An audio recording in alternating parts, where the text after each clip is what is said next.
रात के 11 बज गए। कौन है यार?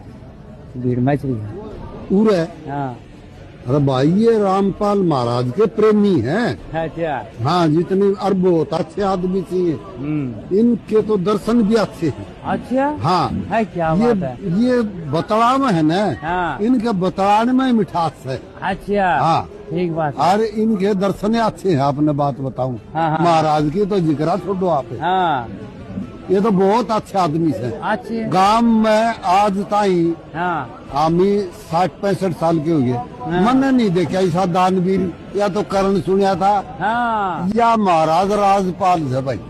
ये ठीक ले, बात है। ये आपने बात ये है राजा। ये है राजा। हाँ। राजाओं का राजा महाराजा। महाराजा महाराजा। ये बड़ी बात है भाई। ये तो बहुत बढ़िया है जी। बहुत बढ़िया। हाँ। क्या नाम इसका? यो निष्पक्ष है जी। रामपाल महाराज है यो। नाम क्या है इसका?